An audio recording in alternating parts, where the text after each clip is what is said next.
સાબરકાંઠા જિલ્લામાં સ્વૈચ્છિક રક્તદાનને પ્રોત્સાહન આપતા વધુ એક સફળ પ્રયાસ તરીકે હિંમતનગરના બેરડા ખાતે આયોજિત રક્તદાન કેમ્પમાં કુલ 71 યુનિટ સંપૂર્ણ રક્ત એકત્રિત કરવામાં આવ્યું છે।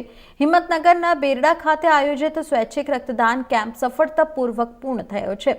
પ્રાથમિક આરોગ્ય કેન્દ્ર દેસાસર GMARS હિંમતનગર અને જાયન્ટ્સ સહિયાર હિંમતનગરના સહયોગથી યોજાયેલ આ કેમ્પમાં કુલ 71 યુનિટ સંપૂર્ણ રક્ત એકત્રિત કરવામાં આવ્યું। કેમ્પ પહેલા તબીબી ટીમ દ્વારા દાતાઓને માર્ગદર્શન અને જરૂરી તપાસ કરવામાં આવી હતી, જેના કારણે મોટી સંખ્યામાં લોકોએ ઉત્સાહપૂર્વક રક્તદાન કર્યું।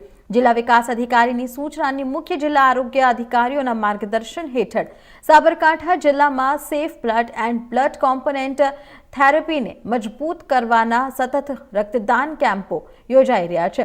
એપ્રિલ 2025 થી જાન્યુઆરી 2026 દરમિયાન આયોજિત 413 કેમ્પમાં કુલ 13.609 યુનિટ રક્તદાન સંગ્રહ કરવામાં આવ્યું છે, જે ઇમરજન્સી સારવાર, માતા શિશુ આરોગ્ય અને ક્રિટિકલ કેર સેવાઓ માટે મહત્વપૂર્ણ સાબિત થઈ રહ્યું છે। સાબરકાંઠા જિલ્લામાં સ્વૈચ્છિક રક્તદાનની મજબૂત વ્યવસ્થા દ્વારા સુરક્ષિત રક્ત ઉપલબ્ધતા વધારવાના પ્રયત્નો સતત આગળ વધી રહ્યા છે।